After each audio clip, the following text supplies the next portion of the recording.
You're looking distorted. You're watching Public Affairs. Berkowitz is my name, and politics is our game. And we're going to be doing lots of politics and public policy this evening. Excuse me, folks.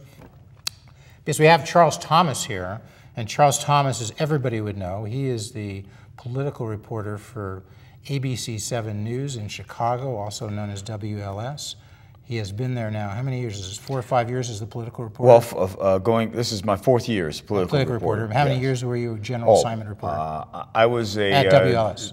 21 years. 21 years. At WLS, but prior to that, ABC News. So I was kind of in the same building for 4 or 5 years prior to that. So you've been like 3 decades at ABC News. Nearly, yeah. And I worked. You were getting close to becoming, if not, the dean of politics in the Chicago media. But I've only been doing it 4 years. No, but you've been doing it as a general assignment reporter. Yeah, a lot. We'll give you that credit. I mean, give me that time. Who do you think knows politics better than you in the city of Chicago? Oh, there's some good reporters. My favorite reporter is Greg Hines.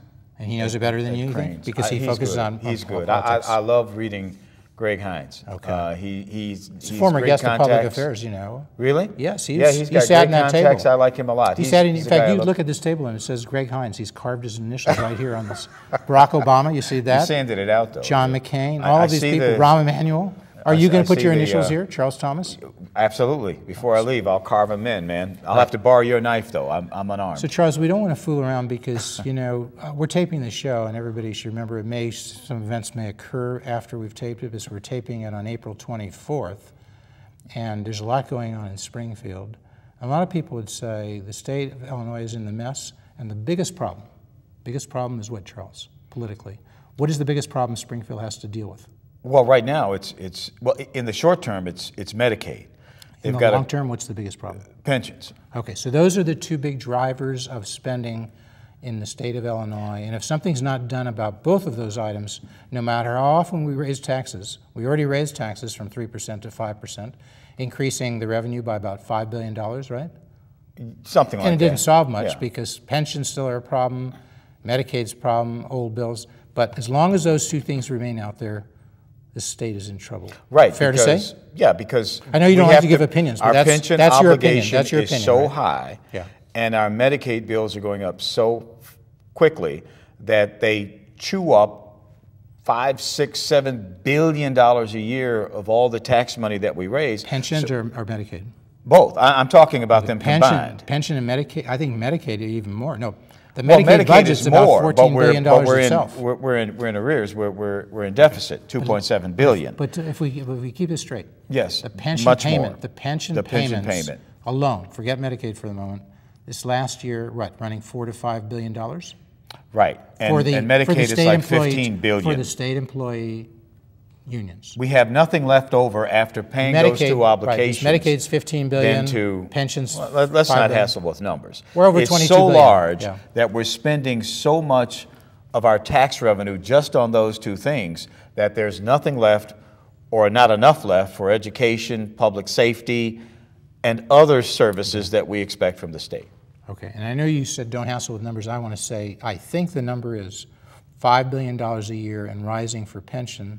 Yes. Medicaid, $15 billion a year and rising in the for Medicaid. Yes. That's $20 billion right there. We spend about $10 billion on education from the state. Yes. Total, much more. That's $30 billion. The general revenue fund is about, what, $30 billion? Something like that. Now maybe it's way out of whack. So the point is, we've crowded out, not we, our representatives who have created this situation, the state senators, the state reps, the governor, the constitutional officers who've created this situation, they have crowded out everything else, right? Right. That's the problem. That's your point. Yes. And the question for you, Charles Thomas, because you go down to Springfield, right? A lot. you spend time covering Speaker Mike Madigan, right? The group, all of them. Speaker Mike. Not just Mike Madigan. But he's the most powerful guy. Yeah, but he's the one He's the most powerful guy. They call him the Speaker, but he says very little. Right. That's your point. That's a good saying.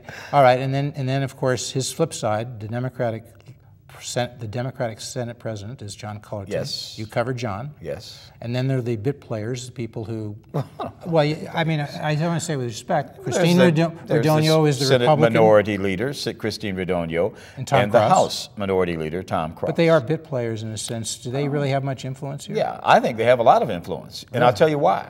Why? Everything that Pat Quinn has said, or most of what Pat Quinn has said about resolving the Medicaid and pension crises are ideas that were taken from the Republican caucuses. They have been saying for the past 3 to 5 years at least, and certainly probably before then, but 3 to 5 years that they've said it to me, the reforms that Quinn wants to institute are ideas that they've been talking about for 3 to 5 years. Cross and Radogno, the Republicans. So the Republicans in the state of Illinois are the idea people. They're the solution people. We're trying to be fair and balanced. But we're trying to be fair and balanced. So that's what you're saying. These are where the ideas came from. In fact, they didn't come from John Cullerton. Wait, excuse me. They didn't come from John Cullerton. No, they didn't come from Speaker Mike Madigan. No, they came from Tom Cross and his caucus. They've been talking about pension reform Radogno and Medicaid reform and different ways to get there for the past 3 to 5 years, certainly. And many of these ideas, such as managed care in Medicaid. Now adopted by Governor Pat Quinn. Now Pat Quinn is the greatest managed proponent care came of it. from where?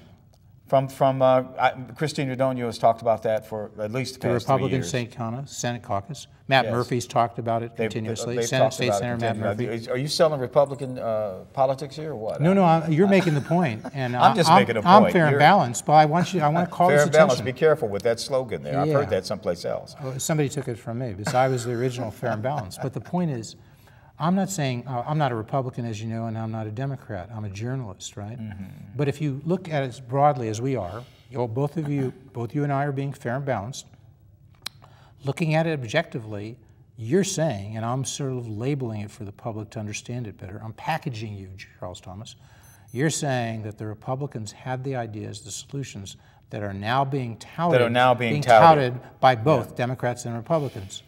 So in a sense, the Republicans should get credit for being the original source. This guy right here, you've got a Ronald Reagan button here. This guy said when you start talking about who gets credit for it, that's when you really get problems. When you don't worry about who takes credit for it, that's when you can accomplish things, and that's what Reagan said. That's what Ronald Reagan. I don't know, Steph, can you get that button here? Our great director, Stephanie Stone, I want to make sure she's looking here. Steph, can you get that button? I don't know. Right here. Okay. Holding it up. Can we get it focused even? Well, we can't because we don't have somebody in here. You know, and I've seen some. Hey, folks, this is one pitch. If you're watching this show and you're anywhere in the North Shore area, we tape in Skokie, and you want to help us, first thing you have to do is go to accesschannel.com, apply to take the class to get certified. Not hard. You can do it in 6 classes. Once you're certified, we could have a camera operator, which we don't have because we don't have enough certified people to help us. And then we could zoom in on Ronald Reagan, and you'd feel good about that. Great place to work, but the money really resources. Sucks. But the thing is, to show we're fair and balanced, who's on that pin? That's John Kennedy, man for the 60s. Man for the 60s. So somebody walk away and they say, oh, Berkowitz has a Reagan button on his table, but he's got a JFK button. And better yet, who's this man? Maybe you can even see that. That's Obama. That's our guy. He was here 6 times, sitting where you sit. So I got 2 Democrats and I got 1 Republican on this table. Now, who's fair and balanced? Hey, look, I mean, this is the show. Now, where were we, by the way, in our discussion? All right, so pension reform, that's all that's happened. It's really easy. You know what has to happen. What happens, you have to raise the retirement age, right? That's one of the propositions that Governor Quinn has. You have to raise the pension contributions of current employees. 3%, right? 3 percentage points, I should say. Right, you have to lower the benefits, the non-accrued benefits of current employees, right? Quinn's come around to that, hasn't he? As they retire. Okay. No, even before they, well. No, as they retire, no, they will have a choice. Because, see, their benefits are guaranteed by the Constitution. Well, says Quinn. No, I mean, there are people who say, but Quinn is making that presumption, and he's saying you will lose, if you don't accept the changes in the program that he's recommended, then you will lose your retirement, your health care subsidy in retirement. But the Civic Committee, relying on legal opinions by Sidley and Austin, pretty fair, pretty good firm, has said you can change, you can reduce the pension benefits within the Illinois Constitution of the non-accrued benefits of current employees. But that will be... Do you understand that and agree with that? Do you agree with that? The arbiter of that will be the state Supreme Court. Possibly, if the unions challenge it. They may not challenge it. Some law firm in Chicago. Well, that's right, and you're saying that, is it your bet that Sidley and Austin doesn't know its Constitution? I'm not saying that. I'm saying the final arbiter will be the state Supreme Court, but the point is, Sidley and Austin. You got to take a stab at that. You got to take a stab at lowering the benefits, raising the pension contributions of current employees. You got to take a stab at lowering the retirement age. You got to take a stab of reducing the COLA for simple to compound to what is it? Something compounding, right? I'm missing the word. The cost of living increase is what you're saying. You need simple annual increases, not compounded annual rate of increases, okay? And Cullerton agrees with the latter about the COLA. And Cullerton may agree with the rest, and he says to get the unions to do this, he says you got to make a deal and promise them that in the future, not just as the Constitution said, promise them that we won't renege on, the state won't renege on their commitments to the unions. Then the unions get something, then you can reduce their benefits because it's an agreement, it's a contract modification. Am I right? Is that what Cullerton said? You didn't hear him speak? He spoke at the City Club about a month ago. Didn't hear that. No. Okay. Anyway, the point is, okay. But you agree they have to do these major changes. If they don't, the pensions are just going to eat up spending. Well, I think that's what the governor has proposed. And the question is, how do you politically, and you know this better than I do, politically, how do you get that deal? Well, it seems as though he's on track to get something, because the leaders of the Republican caucus are basically praising most of what he's proposed, pension-wise. When you say he, Governor Pat the Quinn. The governor. Our Speaker Mike Madigan and Senate President Cullerton, are they following the governor on this? Or well, they've said some fairly positive things so far. But I did an interview with the governor a few days ago, and we were talking, and he was very pleased that the Republican leadership was on board with him, generally speaking. Generally speaking. But we started to talk about maybe the blowback is going to come from within the Democratic caucuses, because they're the ones who are most closely tied to the unions.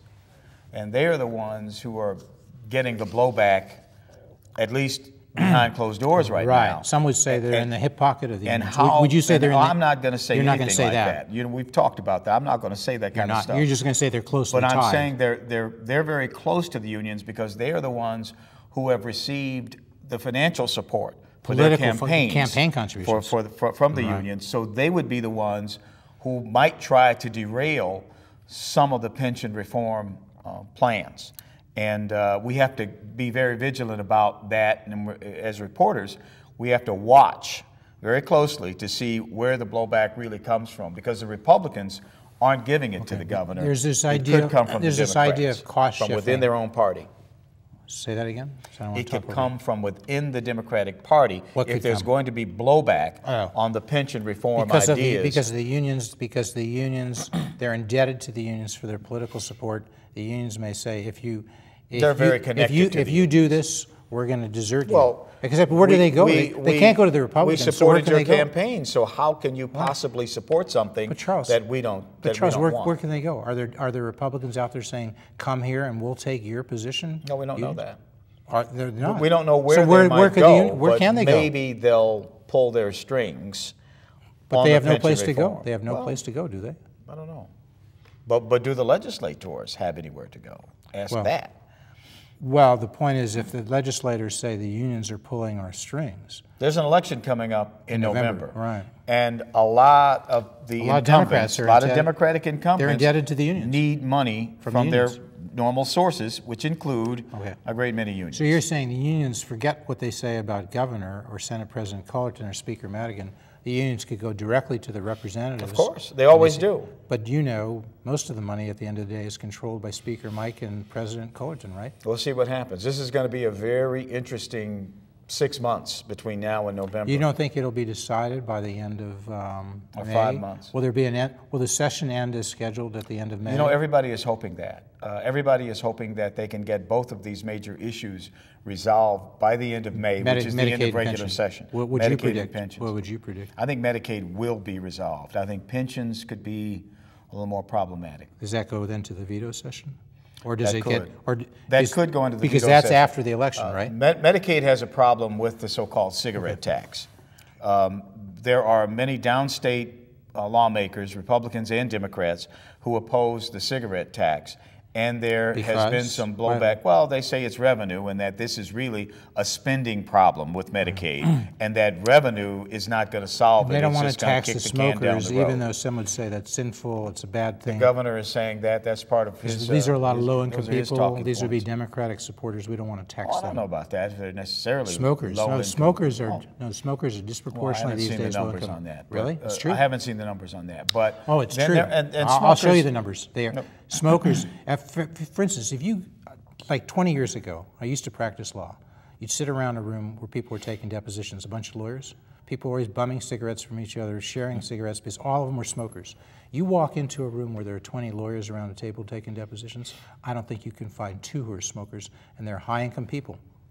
So no, this smoking. So we're getting off subject. Well, no, but it's an important point because it's a health problem. The cigarette tax is the only thing at this point on the Medicaid proposal that some have questioned, particularly. If they get over that hurdle, then you get the Medicaid reform done. Or you could separate the two. issues. Okay. Vote on the cigarette tax separately. It's a more manageable And the problem. Democrats can pass it on their own. But the problem, it doesn't solve the problem, because the solution that the Democrats are putting forward are to control reimbursement rates, keep those rates under control, control prescription drug costs, cut costs by containment. And the problem with that is, as you know, when you say to doctors, we're going to control your costs, we're going to depress your reimbursement, they simply say, I'm not going to take any more Medicaid patients, in the same way they say now often they're not taking Medicare patients. So now we're going to have a lot of people in Illinois on Medicaid, but you know what? They don't actually have access to health care because doctors don't want to see them. Do you understand my point? Well, shame on the doctors, because they took a Hippocratic oath and they were supposed to treat those who are ill, You're right. That was a Freudian slip. They are Hippocratic as well as Hippocratic. Whatever. But the point is, it's a reality. You can say shame all you want. It doesn't solve the problem for a low-income person on Medicaid having access to health care. And the only way you solve that is to make Medicaid more efficient, to reform it, which is what some Republicans want to do. So the governor wants to reform it as well. No. He wants to cap costs. It's kind of with all due respect to the governor. How are the Republicans going to do this? How are they going to reform it? They're going to subsidize the activity to allow more competition in the providers. We're going to say to individuals who have Medicaid services, we say, here's an amount of money you can spend, a voucher, if you will. A medical voucher, and then people would compete for those medical vouchers. So you don't just go to people. This is way above my pay grade. Well, but it has to happen. It's a separate show. It's a separate show. It sure is. But it leads into the next show. It leads into the next item, and we're going to just touch on it briefly. So I want to touch on it briefly with you. We've talked about Medicaid reform. We've talked about pension reform. I want to talk a little bit about education reform. And we got to get to Barack Obama, so we've got to keep this short. We only got about 10, 12 minutes left. Watch the clock on this show. Now, on education reform, I've always been curious, and you and I haven't talked about this. We've talked about a lot of things, you know. But I'm always wondering, because the Chicago public schools, there are about 370,000 kids in those schools. I think over 400,000. Well, I think not, but in any case, about half of those kids are in what they call failing schools, where kids are not learning how to read, write, do math. They're way below grade level. And I'm wondering if you, Charles, if you think it would be a good idea to say to the parents in those schools, you know what, we're spending, as you know, $15,000 on average on the Chicago public school kids' education, because we have a $6 billion budget with a B, 400,000 students, divide 400,000 into $6 billion, and you get 15,000 per kid per year. And so when did you come up with that? It's true. Just take it. I've been doing this now. If we were wrong, I would be off TV, because I've been saying that now for the last few years. You say there's $15,000 per kid per year. per kid. Because you divide 400,000. Each kid is getting the equivalent. They don't. Well, if you look, if you divide 400,000 into 6 billion, just do that math. Isn't that 400,000 into 6? No, no. Districts in the state. No, it's not.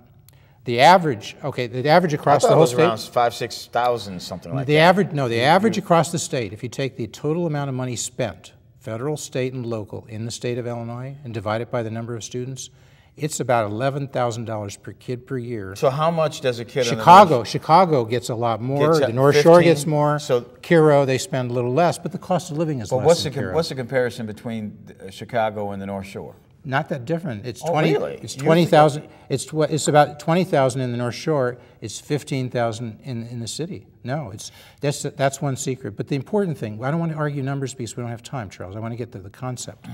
Assuming arguendo, as the lawyers like to say, I'm right. Okay? Yes, assuming arguendo that I'm right, and that we spend 15,000 per kid per year. Would you like to give the parents in those low-income areas where their kids aren't learning how to read, write, and do math, would you like to empower them and say, take that $15,000 and give it to the school of your choice, public or private? There has never been a voucher proposition in Illinois that would give $15,000 per child to the parents of children in poor neighborhoods. But you and I, don't even try that. Well, that's not. There's never been a proposal. But you tell me like why that. we can't do that, because it's been more like $4,000, $5,000, $6,000. You remember Barack Obama's phrase, "Yes, we can." I want to know why you and Barack Obama and others who have these views about helping people would say to me, Jeff Berkowitz, what views? You don't have views about helping low-income people? Well, you're going to tell me you don't want to help low-income people? I'm a reporter. Of course I want everybody to have the best opportunity they possibly can have. Why would you whether they live on the south side of Chicago or in Highland Park? Well, but the people in Highland Park on average, Charles, and you and I could agree on this, don't need your assistance as much as the people in Englewood. Yeah, you can't make a distinction between Englewood and Highland Park? Absolutely, but that's not my job. I'm a reporter. No, but I'm asking you tonight to make the distinction. Tonight. I'm a reporter. April 24th on Public Affairs. Worker, man. April 24th on Public Affairs. I'm just asking one opinion, Charles. Okay. One opinion. I'm not going to give any opinions, but I've warned you about that. Well, just think about it. Okay. Would you like to empower, call it analysis if you like, would you like to empower low-income parents if they had the opportunity, forget whether you think they ever will, to take the $15,000 that is being spent now and go to the school of their choice, public or private? Would you like to give them that choice? I know that is part of the discussion, and I've talked to people. I know that the Reverend James Meeks, Senator James Meeks, that's what he proposed. Proposed but that, half that, not 15,000, 6,000. Exactly, and he got very close. He was very close. He passed it in the Senate. With the Republican help, and it was not passed in the House because the Democrats wouldn't support it. No, a lot of Republicans turned on him too. But the disproportionate number, he got disproportionately more Republicans than he did Democrats. But the point is, Charles, would you like to see that happen? Do you think, forget whether you would like to see it happen. It's a personal question. I'm not You're not going to give an answer to that? Okay. No. Well, let me ask you this then. Barack Obama, okay? He's been president now for 3 years, a little bit more. Do you have an opinion as to whether it's an historic presidency? Oh, absolutely, historic presidency. It is. Because? The first African-American president, certainly it was an historic presidency for that reason alone. Has he accomplished anything? When people look at the first 3 years, will they say this is pretty good for an African-American president? I think it's pretty good. Or would they say it's pretty good for anybody? I think he's had his highs and lows as any president has had. I think the Affordable Care Act was an accomplishment of his. Was it historic? Historic, absolutely. Whether it makes people better or not, it's historic. It's historic. Even and if I it think makes there are worse. people out there who believe in it and they support it. I believe that the war on terror and the fact that he was the commander-in-chief at the time that Osama bin Laden was done away with, I think was an accomplishment of his administration. Okay. I believe that economically speaking, his what they call them bailouts or whatever. Bailouts, yeah. But those were historic moments. I don't think there's been too many times in history that much money was injected into the U.S. economy. But to what end? Because we don't know. I can't make a judgment about it. Well, but he says that the economy is not as bad as it would have been. But what did he say back in February of 2009? He said, pass my, what was it, $800 billion stimulus, almost $1 trillion, and he said the unemployment rate won't go above, what, 8%? It not only went above 8%, it went above 9%, it went above 10%. And I think that's for voters. So did Barack Obama outpromise what he could do? Well, clearly, if the goals parameters that he set weren't met, then he did not accomplish those things. Will that be the undoing? Will this election between Barack Obama and Mitt Romney is as Bill Clinton said in 1992, it's the economy, stupid. Yeah. In 2012, is the phrase, Charles Thomas, it's the economy, stupid? I believe the economy will be a major determinant over voter attitudes by the fall of this year. But I think the economy is overrated to a certain extent this time around, because I think that the voters will also look at the two people running and what they stand for philosophically and who they are personally. And I think voters will make those decisions. I haven't heard too much anecdotal or statistical evidence. Let me finish here, please. Okay, sure. I haven't heard very much anecdotal or statistical evidence that people who voted for Barack Obama in 2008 are suddenly now going to become Republicans and vote for Mitt Romney in 2012.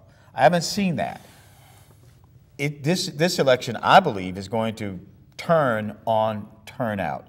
If the turnout is heavy, Barack Obama, it's to Barack Obama's advantage. If the turnout is light, it is to Mitt Romney's advantage. Whatever happens in the middle there, you figure it out on your own. Aren't we talking about whose turnout? Because, it's analogous somewhat to 2004. Karl Rove looked at that and said they won a close election in 2000, Bush did. In 2004, he said there aren't many more people to pick up. We got to get our folks to the polls. Absolutely. Now, Obama pretty much has to say the same Absolutely. thing. The problem is, he did amazingly well with the younger generation vote. And many people are saying those folks aren't happy now. Why should they be? Because look at people coming out of college. 1 out of 2 is either unemployed or underemployed.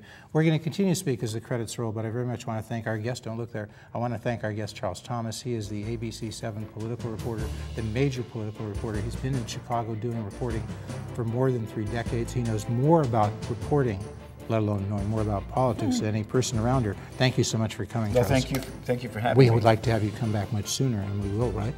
Oh, sure. There's a commitment, folks. You got it. Barack Obama can be here 6 times. I can be here twice, right? Right, and 4 more times, and you could be president of the United States, just like Barack was. So the point is on this, okay, so if you can't get the younger generation to turn out, well, he got strong turnout from the African American community, from the Hispanic. Will he do as well in the Hispanic? Here's the problem for the Republican Party. They haven't expanded their base. They're still basically a white suburban party, and they haven't added people. So you have to wonder, where is the majority going to come from? The young people who are unemployed. Actually, have they become Republicans? Hispanics might. They might look at this and say they didn't get immigration reform. They have to expand their base. Did Hispanics get immigration reform? They have to expand If Marco Rubio is the VP nominee, do you think he could expand the Hispanic base? Possibly. He's a person who has to be admired by the Hispanic community. But they have to expand their base. If they don't expand their base... Can they crack into the African American vote? Most is there any way they can crack into the African American vote? Say maybe get 20% instead of 11%? Even 20% would help them. Yes. I don't know, but he has to do something like that. If you were advising him, what would you tell him to do? I'd tell Mitt Romney.